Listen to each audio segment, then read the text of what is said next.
For this project, you're going to need a plastic kiddie pool, something to put holes in the bottom for drainage, some seeds, and some soil. And also something to water your garden with. Today I'm going to be showing you how you can plant a garden in an old plastic kiddie pool. So this is my kiddie pool that I have. This was my ducks' kiddie pool. Ducks really like water, so they have their own little pool. Somehow it got damaged, it got a hole in the bottom, and it would not hold that water anymore, so we're going to turn it into a garden today. So you can use an old kiddie pool that you had laying around, maybe when it's damaged. If you don't have one, that's totally okay. You can go to the store and get one. They're not very expensive at all. So the first thing you're going to do is you're going to put holes in the bottom of your pool. Now we put holes all over the bottom of the pool because when we water our garden, we want that extra water to go down and be able to go out of those holes and not sit in the bottom of the pool and cause rot issues for our plants. I used a drill to put my holes in. So you can ask the adult that's going to be helping you with this if maybe they have a drill that you can put holes in with, or if they've got something else available to put the holes in the pool. But you just want a good amount of holes all throughout the pool to make sure that there's really good drainage. I've decided to put my little pool garden in a back corner of my melon garden. It's fenced in away from my cats who would dig it up and away from my chickens and my ducks who would dig it up.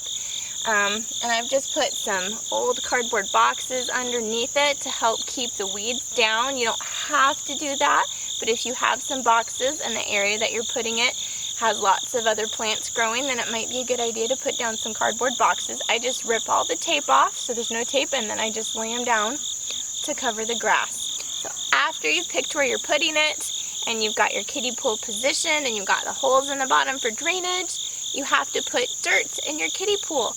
You can go to any garden center, Lowe's, Home Depot, Walmart will have it. There's a lot of places that will have soil that you can add into your garden. You can do raised bed soil.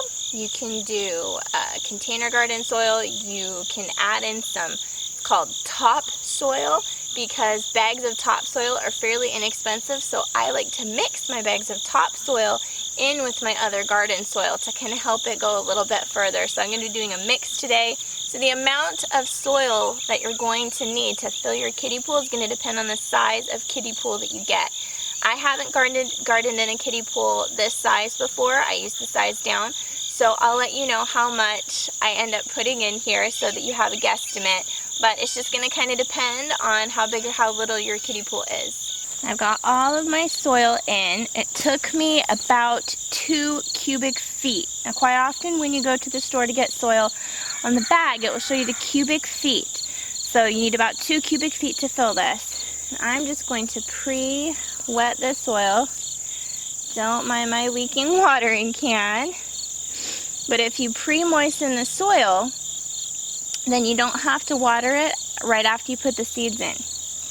Because those seeds are really little and sometimes they can move around if the water comes out too fast. So I like to give mine a good drink first, get it nice and moist, so that I don't have to worry about my seeds moving around where maybe they shouldn't. And I'll just be good to go. Now comes the fun part. We get to put our seeds in. So this garden is going in the autumn, so I'm putting some crops in there that like cooler weather. These same crops would do really well in the spring also, but not so good necessarily over the summer when it can get too hot for them. So we're going to be doing Swiss giant pansies, Easter egg radishes. These radishes will grow in multiple colors. You never know what you're going to get. You're just going to have to see when you harvest it. It's a fun surprise. We're doing an 18-day radish. So that means that they should be ready to harvest in about 18 days if they have the right growing conditions. Sometimes it can take a little bit longer, but this may be the first thing that we get to pick out of here. We're doing a beautiful dark purple Malaga radish. We are doing a strawberry cabbage lettuce. It's beautiful green and it has speckles of red on it. It's delicious. I've grown it before. And we are also doing this Landy's winter lettuce. So These are the seeds I'm going to be putting in the garden today. My little gardening buddy, Mowgli, has decided to join us and help out. Hey buddy, you going to help me plant? Yeah? So I've grabbed some long grass that I had handy, and I went ahead and I kind of generally marked out where I'm going to be putting different things. You can use yarn or string or line up popsicle sticks or tree sticks or not mark it at all. However you want to do your garden is totally up to you. You get to be creative and design it however you want. So in this bed I'm going to be putting one of my lettuces, and then this is a lettuce, and I'm putting 2 radish kinds here, and then I'm putting another radish here, and then the pansies I'm just going to put some right around the middle section and see how that looks. So there's several different ways that you can plant these things. You can just kind of sprinkle your seeds in, which could mean that they get crowded because plants need room around them to grow. You don't want them to be too close together because they won't grow then very well. They'll fight too much for space and resources. But all of these things, other than the pansies that I'm planting, can be harvested and eaten when they're just little bitty plants. So I'm okay if they are crowded because I will go through and thin out the ones that are too close together, and I'll just eat them as little bitty greens. If you don't want to do that, you could go ahead and just make little holes wherever you're wanting to put some seeds. I recommend putting 2 seeds per hole. Not every seed is going to grow. They're not all going to germinate, which is to grow. So by putting 2 in each hole, you make sure that you're more likely to get a plant where you want it to be. And then you can always pull out and thin out it to come up. You can take the smaller one out and leave the bigger one to grow. So you can do it any way you want. For this particular one, at least with my lettuces, I like to just kind of sprinkle and then thin as I go. So I'm going to go ahead and get this Landy's Winter lettuce open. Now these seeds are really quite small. Not the smallest seeds, but they're pretty little. You can see they're just little bitty things. They're kind of long and pokey looking on the ends. So I'm just going to take those, give it a little sprinkle, because I'm going to be more than happy to come in here and get some of those little early greens that are going to come up. I got a couple over here. That's totally okay. They could stay over there or I can move them. Either way totally works. I'm going to do just a few more. My packet is almost empty. I've used it for some other things before, so I'm just going to finish it off. And there we go. Those are all in. I'm just going to very lightly disturb the soil here, just super lightly with my fingertips, just to kind of give them a bit of a cover. You don't want to put too much on them, but you do want to give them a little bit of a soil blanket, I guess you could say. Mix them in just a bit. All right, lettuce seeds are in on that side. That is how quick and easy it can be. It doesn't have to take a really long time. All right, these are my strawberry cabbage lettuce seeds. And I know that's confusing. It is called strawberry cabbage lettuce, but it is still a lettuce. It's not cabbage. They are different. But this grows in a beautiful loose head, meaning you don't have individual little pieces of lettuce coming up. You have it all grow together in this beautiful head. It almost looks like a gorgeous flower, and it is just very, very pretty to see. So I really like growing this one, and it grows really well for me. So I'm not going to do as many of these because I already know how this one grows, and I know it's going to need some space. Here's my rooster. I've got a lot of roosters, and they like to chit-chat in the mornings with their crows. Alright, so I've got those in now. We're just going to very gently put those in their little beds. Get them kind of put in there. Alright, and there you go. The other lettuce is all done. Now the radishes, their seeds look a little bit different.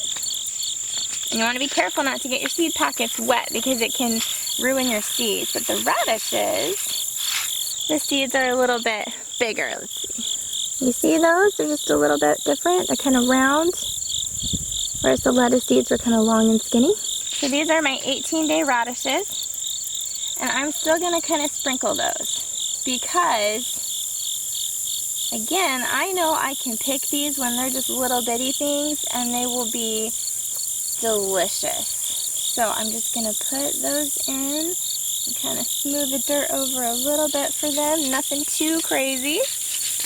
We're going to do our Malaga radish. Same way. The seeds look very, very similar. They're slightly bigger because the Malaga radish is just slightly bigger.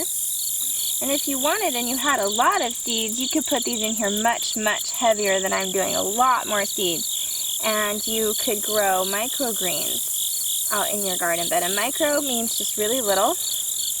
And they're very, very healthy for you. They've got a lot of nutrients in them. So they're a fun thing to grow too. And those can totally be grown out in a garden bed like this. Okay guys, look at that. Radishes are in. Now we're going to move on to our Easter egg radish. I'm really looking forward to these ones. Really interested to see what colors I get. Okay. So I'm going to smooth this bed out just a little tiny bit. And then I'm going to go ahead, sprinkle these ones in too. I like doing greens and radishes and things that you can eat as a microgreen and as a little sprout because not only are they so nutritious and good for you, it's easier to plant them because you can just kind of sprinkle your seeds in and let it go. Alright. Now there's always the chance that some of them won't come up. That can happen with seeds. It doesn't mean that you've necessarily done anything wrong. And you know what? Gardeners make mistakes all the time, and that is perfectly okay. We learn from our mistakes. So if something doesn't grow well, you know to try something a little bit different the next time. And that's one of the reasons that we do extra seeds, because not all of your seeds are going to come up.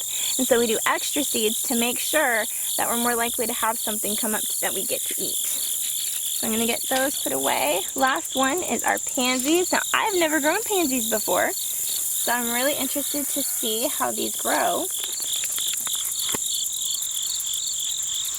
These seeds are so tiny, guys. I'm not going to do too many of them. I'll show you. Look at how tiny those seeds are. It's little bitty. Now, I don't want to do too many pansy seeds, although pansies are edible. Did you know that? That some flowers are edible. You can eat some of them. Always make sure before you eat a flower that you ask a grown-up if it's okay for you to do that. You have to make sure that the flower is safe to eat. If it's been sprayed with different chemicals and things to keep the bugs off, then it is not usually safe to eat. You don't want to do that. But if you've grown it in your own backyard and you know, and your grown-up has told you that it's okay to eat, that has not been sprayed, then you can go ahead and eat it and you'll be fine. Different flowers have different flavors. They might surprise you with how they taste. So pansies are definitely edible, and they look really pretty if you're making a salad and you sprinkle in some pansy flowers. So there we go. All the seeds are planted. I already pre-wet my soil, so I'm not going to bother it, but I am going to come out in a few hours and check and make sure that the soil is still moist, because as the sun is coming up this morning, it is going to shine on this and start to dry it out a little bit, and I don't want it to get dried out. Another thing you can do is right after you've planted, you can put a cover on your bed. You can get some cardboard boxes or some, if you have brown paper bags or some craft paper, you could put that on top and just pull it off when you're watering, and that will help retain the moisture. And you want to take that off as soon as you start to see your plants get little sprouts, because at that point they need the sunshine. But you can cover this while they start to germinate to kind of help keep it moist. If you don't want to do that, that's totally okay. You can just make sure that you're watering it at least once a day. I like to water early in the morning before the hot sun has really hit it, because then the soil and the seeds have a chance to really soak up all of that moisture and get a really good drink before the sun hits it. If you water it when it's hot and sunny out, then the sun will just evaporate off all the water before they get enough to drink. You can put your garden wherever you want to put it. I put mine out here in a fenced-in garden area. If you don't have a fenced-in garden area, this could go on a concrete patio. This could go on a concrete balcony. I wouldn't put it on wood because the water can soak through and really damage the wood. But if you have just a little teeny section of yard, you could set this in. If you have a back patio, if you live in an apartment and you have a concrete deck, then you could go ahead and put it out on that too. You just don't want to put it on something that would get damaged from the water draining out.